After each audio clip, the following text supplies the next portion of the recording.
Guadalquivir, árabe antes, luego cristiano, universal, persistente siempre, siempre inquieto. El aire se perfuma de romero, mientras el olivo milenario se refleja en el agua, que llega de la montaña y escapa hacia el mar, dejando en el camino destellos de luz y antiguas melodías de amor y desengaño. Guadalquivir, rey de los ríos, corre por los campos buenos, galán de las dos orillas y del aire bandolero. Criado a los pechos blancos de la penibética, nace, como en silencio, en la sierra de Cazorla. ¿Quién habló una vez de su rastro? Montes de Cazorla, Naitín imagina. De luna y de piedra también los cachorros de Sierra Morena. Es renacimiento en Úbeda, tesoro en Baeza, entona tarantos en Linares, sabe de monterías a lo grande por Andújar, es puente por Alcolea, tierra mágica en Jaén, filigrana en Córdoba. Toque sutil en Montoro. Por Palma recibe aguas del Genil, que trae recuerdos nazaríes de Granada. Sevilla le abre los brazos. Ay, río de Sevilla, qué bien parece, lleno de velas blancas y ramos verdes.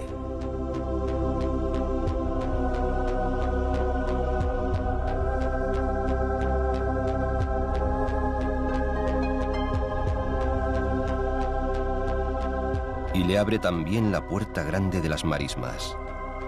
Luego, entre mar y río, surgen las islas, los cortijos, los olivares, las reses bravas y la gloria de la marismería, brazos, caños, regatos. Un largo viaje para acabar entre las mareas de Sanlúcar, con la duda eterna que se atrevió a formular Machado. Como yo, cerca del mar, río de barro salobre, sueñas con tu manantial.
Los sabios y poetas andalusíes del tiempo del califato dijeron que en la sierra de Cazorla estaban las selvas supremas y las florestas más preciadas del Islam.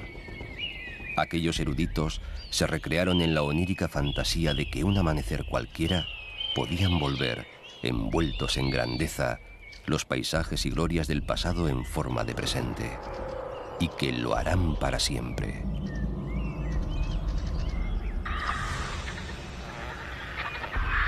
Es suficiente vislumbrar, aunque sea por un instante, esta sierra llamada de Marina, porque conviene recordar que de aquí salió durante siglos la madera para las flotas.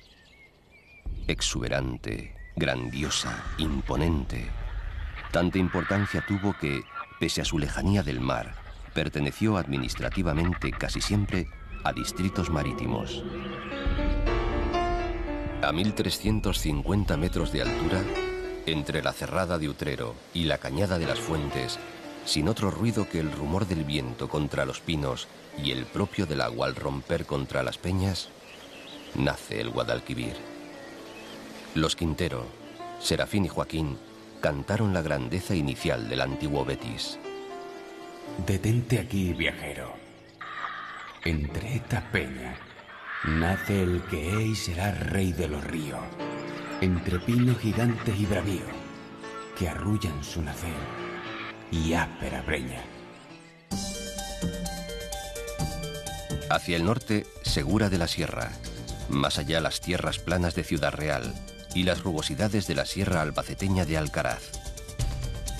Por el altiplano de Granada, su emblema montañoso, el Pico de la Sagra.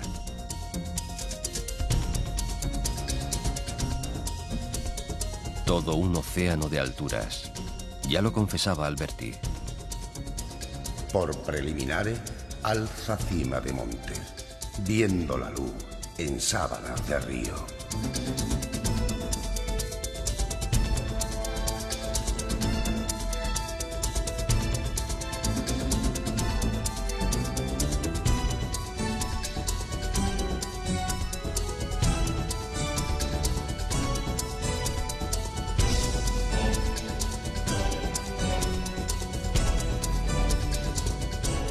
Quesada, al principio del Camino del Agua, testimonia la grandeza de su pasado. Cuenta la leyenda que para facilitar el paso de Isabel la Católica en su conquista de Granada, se construyó en una noche el Puente de las Herrerías. El río del pueblo de Cazorla se llama Cerezuelo, en su ocino la ciudad, al cobijo del castillo de la Hiedra, pueblo que sube por calles pinas y angostas hasta la plaza de la Corredera. Ha habido quien, en ese tortuoso devenir, asegura haber escuchado en forma de embelecos pasados canciones de recuerdos conocidos. Cazorla, al atardecer, se abre hermosa desde su sillón de caliza. La golpea la última ilusión soñadora, que seguro regresa con la luz de un nuevo día, mientras el viento la acaricia desde siempre con su brisa templada. Los primeros pobladores de La Iruela fueron los túrdulos andaluces, hombres recios como la tierra masosca. Sobre este primer asentamiento, los cartagineses fundaron la ciudad de Curris, que según viejas crónicas fue populosa durante el Imperio Romano. Con la dominación musulmana adquirió su actual nombre. Luego, los templarios edificaron en la roca, con su sabiduría misteriosa, un castillo que domina la campiña de Jaén.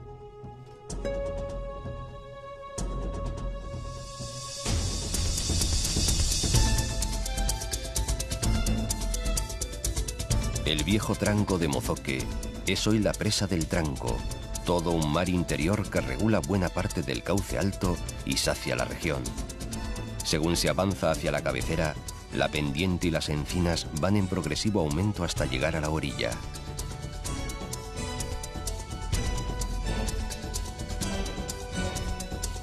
Coplas de amores y desamores, de orgullos y desprecios, de despedidas, de sentimientos variados, es lo que cantan las malagueñas y seguidillas de estas tierras de Santiago de la Espada.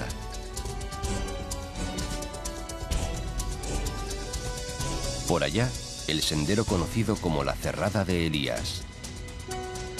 Irrín de aguas elborosa, que nacido en aguas negras, se despeña sin orden ni concierto, inventando arroyos y labrando profundas gargantas. Nace con el sino de que pronto morirá, embebido por el Guadalquivir.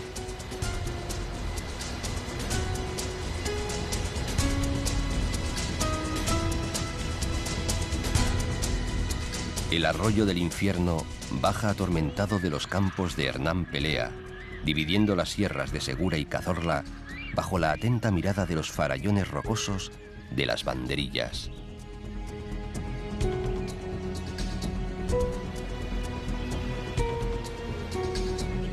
En el recodo grandioso de Rompecalzas surge el Alcor del Calvario. El recogimiento prevalece imponente, donde, en soledad de amor herido, caviló sus misticismos San Juan de la Cruz. El yelmo, pico inexpugnable y altanero, anacorete y silencioso, exhibe su silueta caprichosa.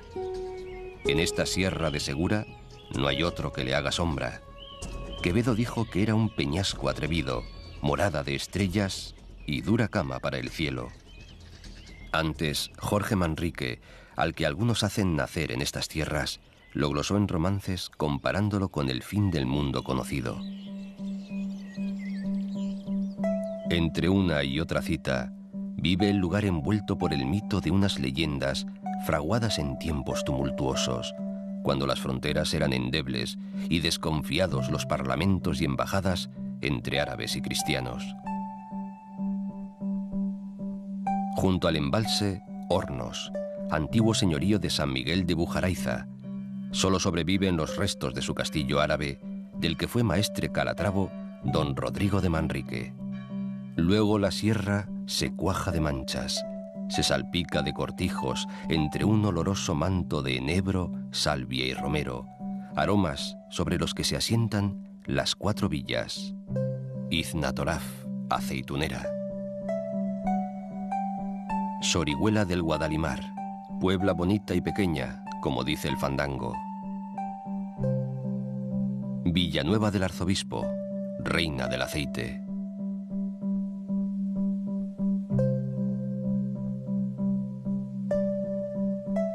Y Villacarrillo, marquesa de la Oliva.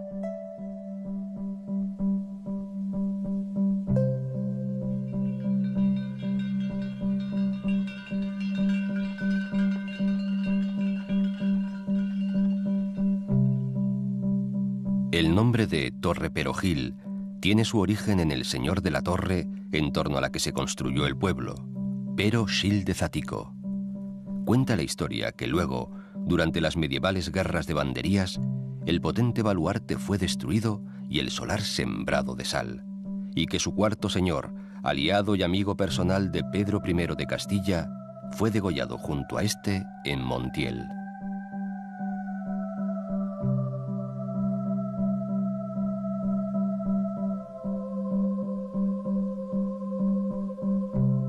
El río va corriendo entre sombrías huertas y grises olivares por los alegres campos de Baeza.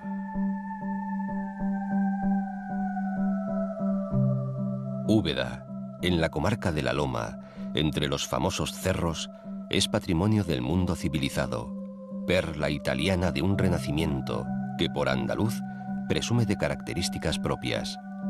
Los árabes la amurallaron y encastillaron, defensas luego devastadas por Alfonso VIII, quien tras la victoria de las Navas de Tolosa cercó y tomó la ciudad.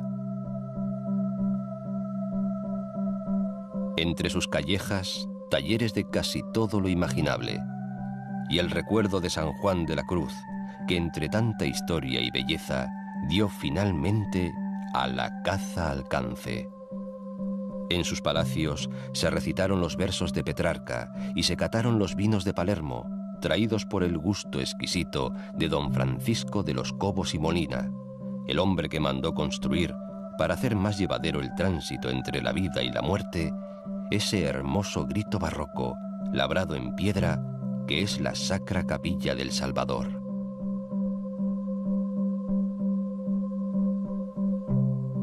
Nació aquí Beltrán de la Cueva, personaje esencial en la historia de España, prototipo ejemplar de la psicología donjuanesca.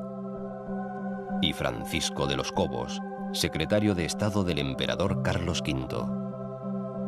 Y San Juan de la Cruz, aquel carmelita descalzo, poeta universal, que olvidado por casi todos y agotado por una dolorosísima enfermedad, aquí murió tempranamente.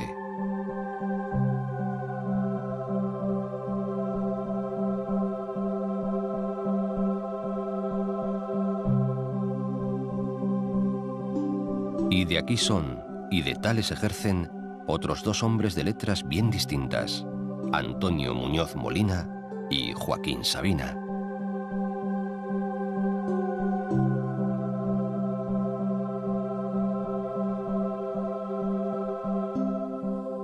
Baeza, centro geográfico de la provincia de Jaén, se levanta justo al lado, en otro promontorio que domina el valle del Guadalquivir.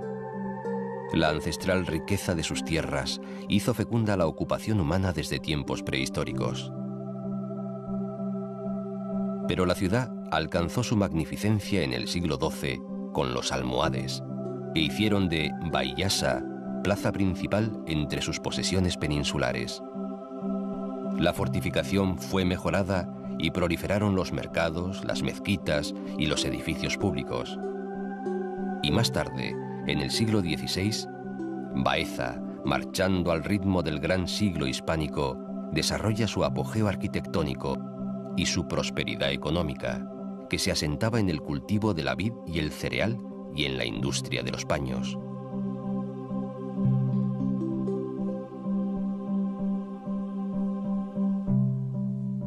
Guarda Baeza como un tesoro el recuerdo de la estancia del profesor Antonio Machado.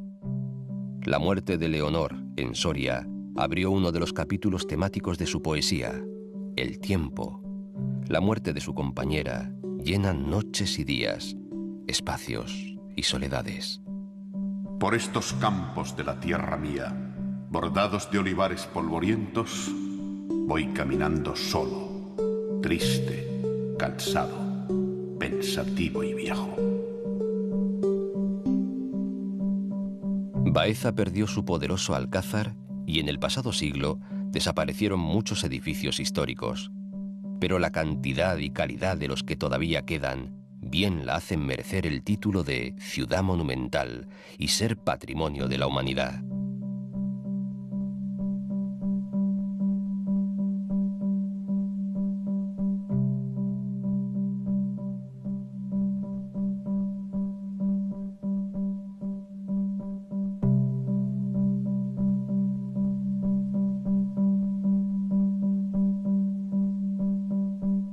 Perderse en Baeza y nunca acabar.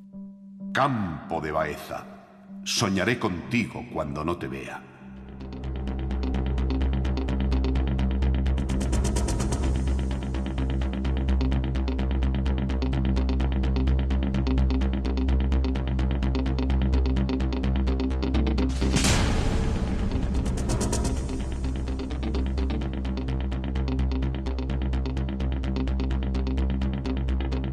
Jaén está cerca, en el entorno del valle, al otro lado del río, con unos orígenes que se pierden remotamente en el tiempo de los tartesos y unos rastros colonizadores de fenicios y griegos, aunque realmente fue con los cartagineses cuando la vieja Auringis comenzó a ser plaza fuerte, tras la boda del gran Aníbal con la hija de un jefe local.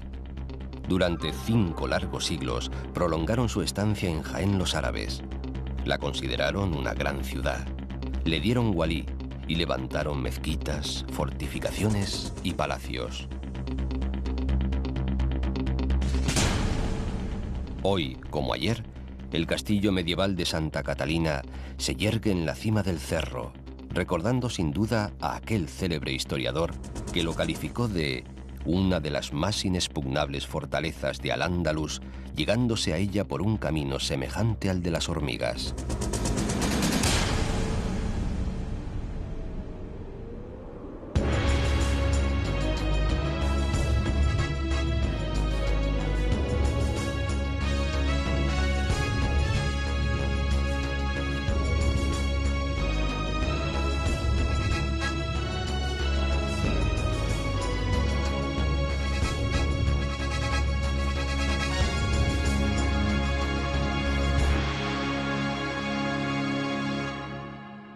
La ciudad del Santo Reino creció alrededor. Cuentan que cerca de los barrios árabes vivía escondido en una cueva un enorme lagarto que exigía tributo anual en forma de una doncella. Un joven convicto pidió el indulto a cambio de librarles de semejante maldición. Preparó un hatillo con carne y gran cantidad de pólvora. Cuando el lagarto lo tragó, encendió la mecha con el resultado esperado. Es desde entonces que se dice: ojalá revientes como el lagarto de Jaén. La catedral está en la plaza de Santa María, en el terreno que ocupara la mezquita principal.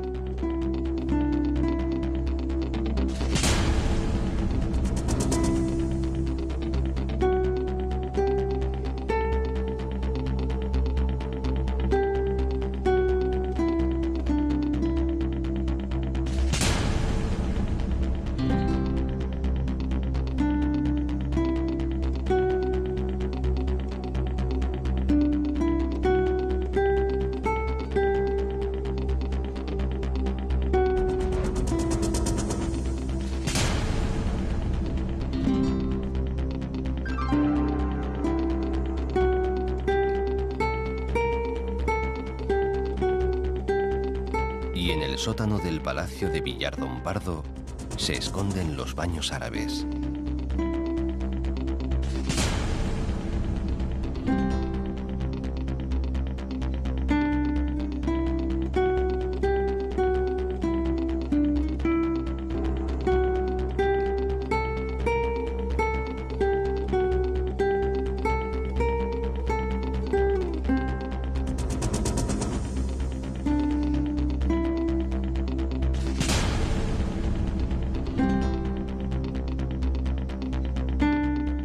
De aquel Jaén moro, la cristiandad y los siglos han respetado poco. No ocurre lo mismo con el legado cristiano, que se percibe en las vías por las que corre la vida de la ciudad.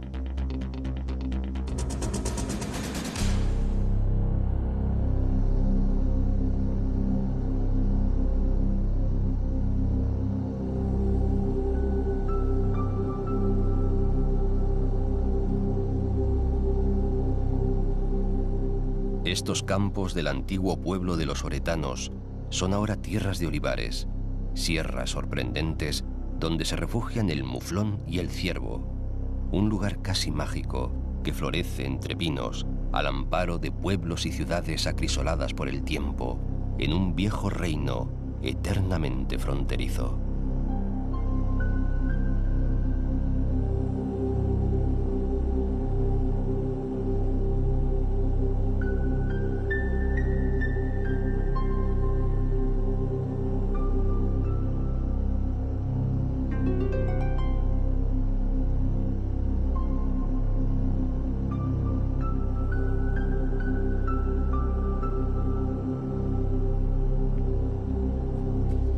A la vista, como sin querer, el magnífico macizo de la Sierra Mágina que separa las cuencas del Guadalquivir y el Guadalhortuna, donde entrecortados, barranqueras y elevados picos se muestran en todo su esplendor los dominios subbéticos jienenses.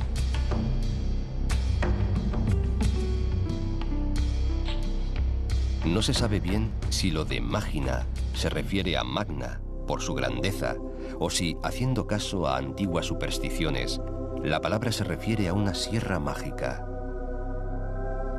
Lo cierto es que los elementos sobrenaturales han calado hondo en los pobladores, algunos de los cuales, según dicen, mantienen la ancestral costumbre de disponer las camas en sentido transversal a las vigas del techo, para evitar que se les escape el alma durante el sueño. Los olivares son los reyes del paisaje. En las laderas y los valles mana uno de los grandes aceites del mundo, el zumo de la picual, ambrosía y reina de las aceitunas andaluzas. Sobre el olivar hay un cielo hundido y una lluvia oscura de lucero frío. Los olivos están cargados de grito. Se calcula que en la provincia de Jaén hay más de 50 millones de olivos, árboles que serían, si pudieran, los mejores historiadores de la zona y, acaso, de la vida de los hombres. Se aboga por situar las primeras cepas de este árbol sagrado en la zona de Siria e Irán, siendo los griegos quienes trajeron el aceite a Europa, aunque su nombre procede del árabe atzait, jugo de oliva. Luego los romanos perfeccionaron su cultivo, lo extendieron por las márgenes del Guadalquivir y matizaron la calidad del aceite.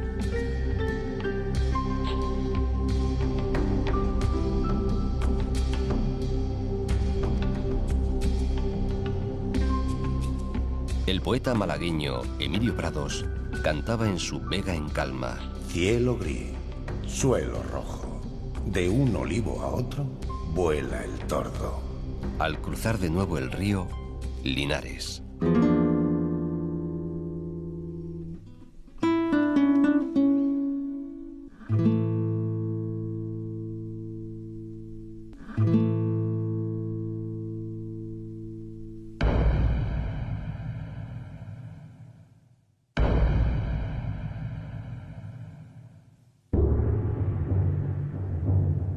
En su plaza de toros de Santa Margarita halló la muerte una tarde de agosto de 1947 Manolete. Desde entonces, cada día, los cuidadores de la plaza trazan una cruz en el albero, en el mismo lugar donde el toro isleño de Miura hirió de muerte al maestro.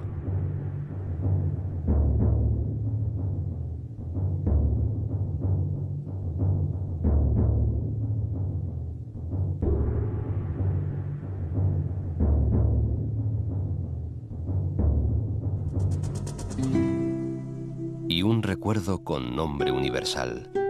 Aquí nació el gran maestro de la guitarra, Andrés Segovia.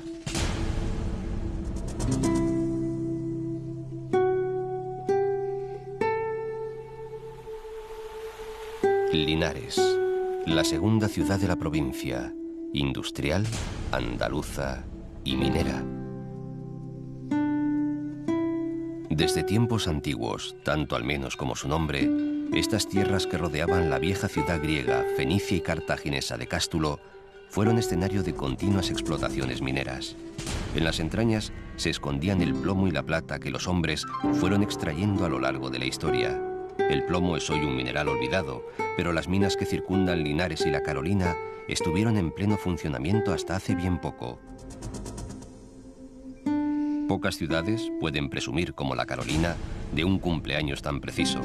Nació exactamente un 5 de julio de 1767, cuando un rey ilustrado, Carlos III, promulgó la Real Cédula de las Nuevas Poblaciones, por la cual cerca de 6.000 colonos de Centro Europa dispusieron de casa y tierras para establecerse en la parte más despoblada y difícil de Sierra Morena.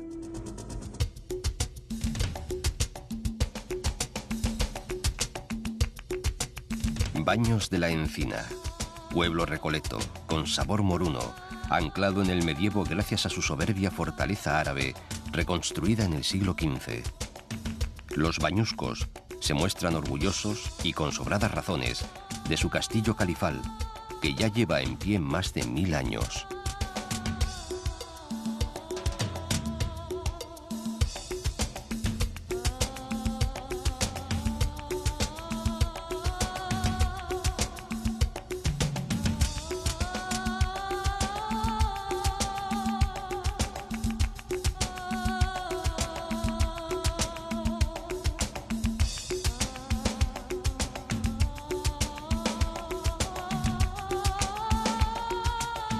Mengíbar nació alrededor de un imponente torreón del siglo XV que contempla cómo entre alamedas ribereñas y campos de regadío, tras pasar Villanueva de la Reina, avanza el Guadalquivir para recibir al Jándula, un hilo de agua que escapa del Encinarejo antes de entrar en Andújar. Estamos a la sombra de Sierra Morena.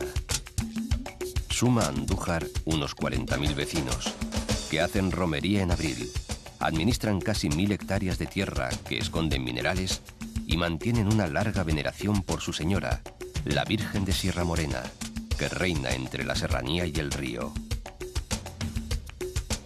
Andújar es la puerta que comunica la meseta con el valle medio y bajo del Guadalquivir. Quizás por esta situación estratégica, fueron muchos los pueblos que trataron de ocuparla. Fue llamada por los romanos Iriturgi, de ahí que a los andujareños también se les conozca por iriturgitanos. Fue asediada por los cartagineses y posteriormente liberada por los escipiones. Su nombre original, Altújar, suena a morería.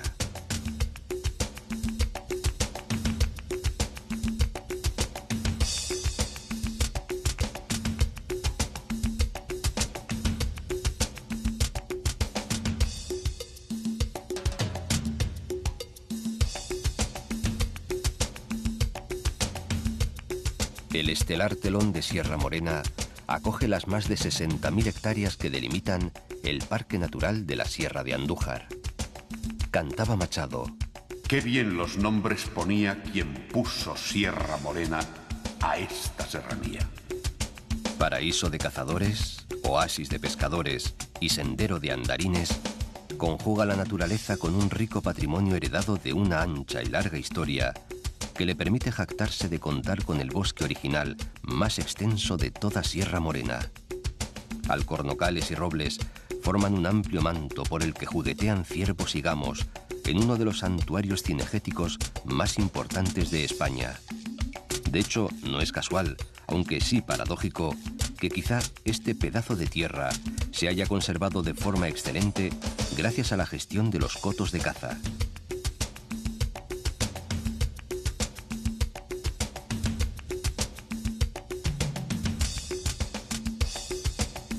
Las aguas del Jándula y del Yeguas proporcionan placeres a los pescadores y a los amantes de los deportes acuáticos, a quienes es fácil encontrar en los embalses de La Lancha, el Encinarejo o el Rumblar.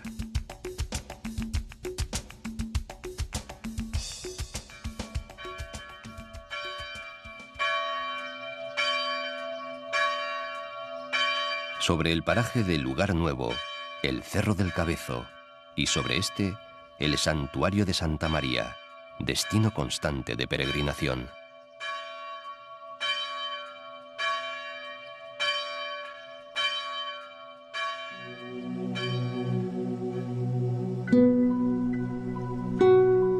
En el balneario de Marmolejo quiso don Armando Palacio Valdés que tomara las aguas su hermana San Sulpicio.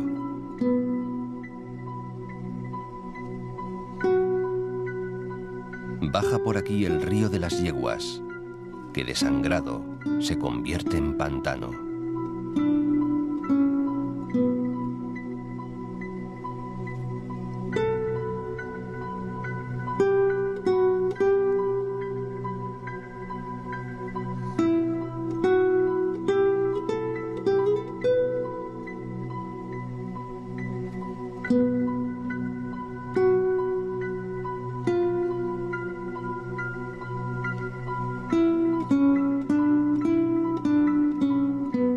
Si en su nacimiento fue todo pinar, el Guadalquivir jaenero ha marchado entre un mar verde de olivos. Y ahora, cuando el río de las Yeguas pone las lindes a la provincia de Córdoba, el río Grande busca el aliento de la Vega. El Guadalquivir describe un arco pronunciado, en cuya margen izquierda se asienta Villa del Río.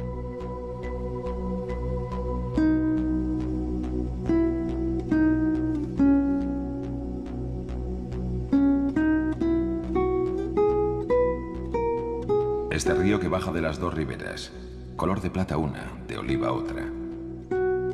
Este río grande que asoma su piel vieja de topacio viejo es el padre de los barqueros, el abuelo de los hortelanos. Y despliega su gesto de paraíso entre umbrías alamedas y sotos rumorosos.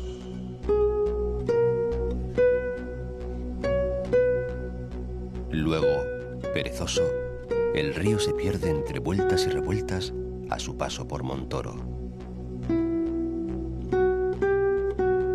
Montoro. Su ubicación privilegiada ha propiciado el asentamiento humano desde hace 4.500 años. Aquí se levantaron a lo largo de los tiempos importantes poblaciones iberas y turdetanas. Los griegos la denominaron Aipora y fue una de las repúblicas confederadas con Roma. Los árabes, que la ocuparon en el año 712, levantaron su fortaleza en el lugar que hoy ocupa el castillo de Santa María de la Mota, hasta que fue conquistada por Fernando III. Las tropas francesas no lograron entrar en la ciudad, aunque lo intentaron no pocas veces.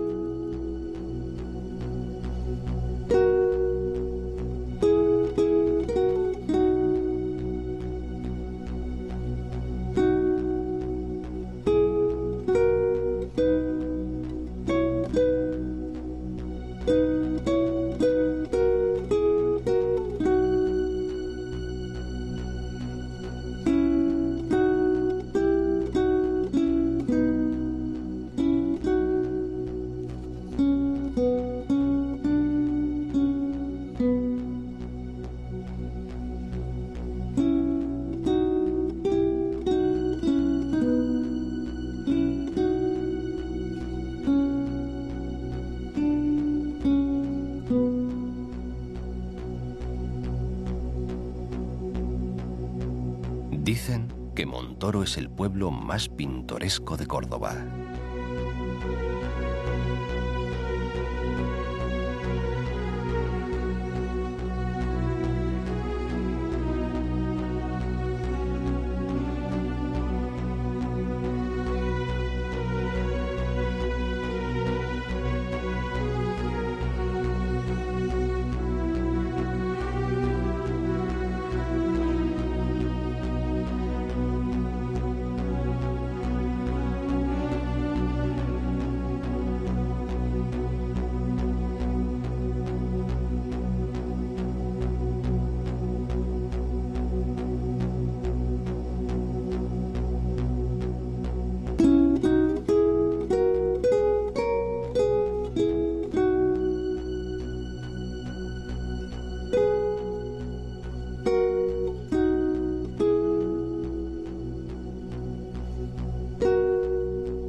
El nombre de Alcolea deriva del musulmán Alcolía, que viene a significar el castillejo, la pequeña fortaleza. Mucho antes de la presencia mora, estas tierras surtían de ánforas de vino y aceite al tráfico entre la Bética y el Imperio Romano. Y mucho más tarde, aquí se acuñó una frase famosa: más tiros que el puente de Alcolea. Fue tras la batalla dada en los alrededores del puente entre los revolucionarios de Serrano, que subían de Cádiz, y las tropas del gobierno, enviadas a toda prisa desde Madrid a las órdenes del general Novaliches. Hubo casi 2000 bajas entre muertos y heridos, y no pocos impactos de fusilería y cañón se estrellaron contra las piedras del puente. Tras el combate, los sublevados tuvieron expedita la vía hacia Madrid, e Isabel II saldría para un exilio parisino del que no habría de volver.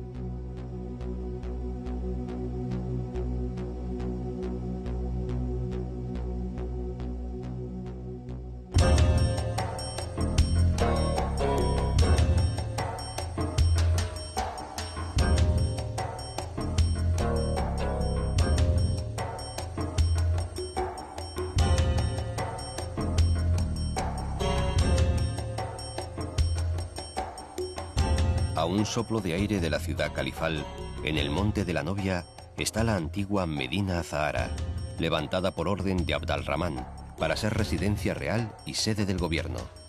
Quien conoce la leyenda asegura que fue su favorita Zahra, cuyo nombre significa la flor, quien sugirió al monarca levantar una ciudad extramuros, un lugar magnífico donde se materializasen en una misión divina la perfección de la obra de los hombres y la gloria espiritual, donde se aunasen el placer, la belleza y el poder.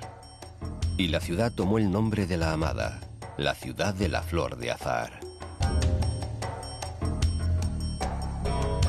Lo que aún queda de la vieja maravilla permite imaginar lo que fue su vida en los tiempos dorados, adivinar el fasto de las reuniones, la grandeza del califa anfitrión, la majestuosidad de su corte, el sueño enamorado de salones, alamedas, fuentes, jardines.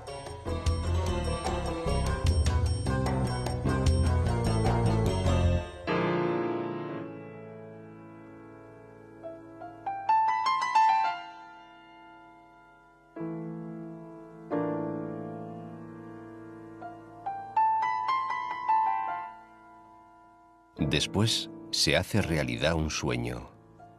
Córdoba.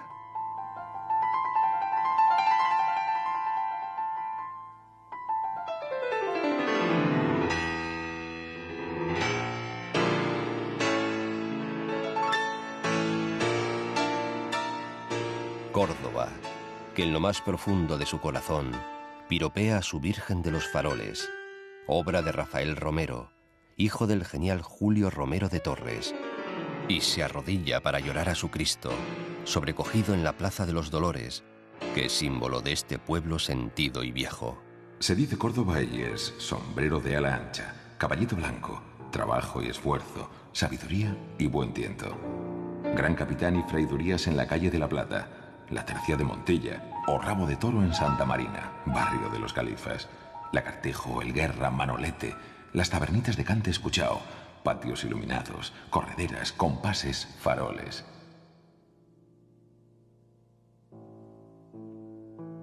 Tanto y más.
Antes que romana y mora, fue Córdoba capital de tartésicos y oretanos, y dotó de hombres fuertes al mismo Aníbal antes de marchar sobre Roma.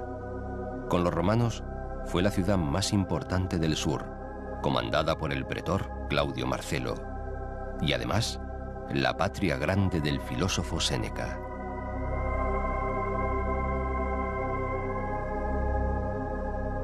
Con los árabes fue la nueva Bagdad. Las mezquitas comenzaron a construirse con la quibla mirando al sur, para marcar diferencias con el lejano califa, hasta que Abderramán se declaró a sí mismo emir de los creyentes.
Córdoba. Moriría hasta que Fernando III de Castilla la hizo cristiana.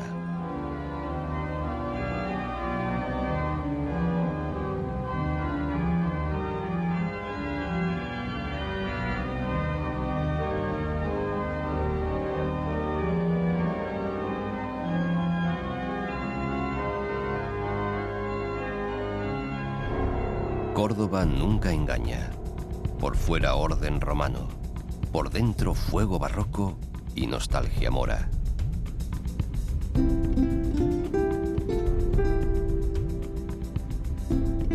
La plana ciudad junta historia, sueño y leyenda, perfume y magia. Por aquí vivieron el médico Avicena y el pensador Averroes, árabes ambos, y el médico y pensador judío Maimónides. De su caballito blanco hablaba Cervantes, que traía progenie cordobesa y fue huésped del duque de Medinaceli.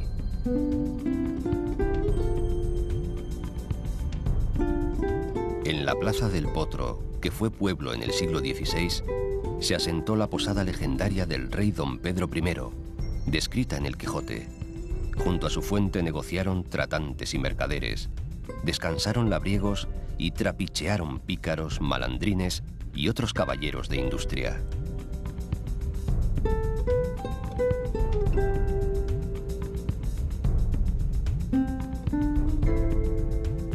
Córdoba, un mundo aparte, siempre ganada y perdida, nunca olvidada.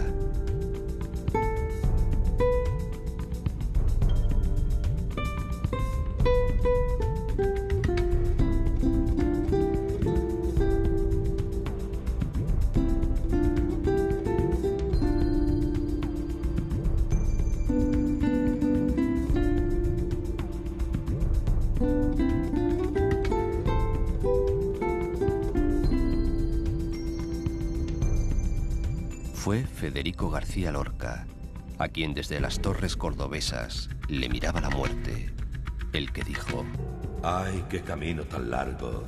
¡Ay, mi jaca valerosa!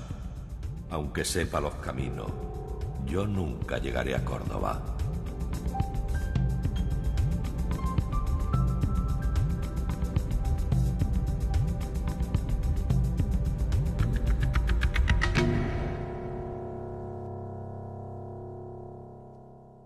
Yo voy soñando caminos de la tarde.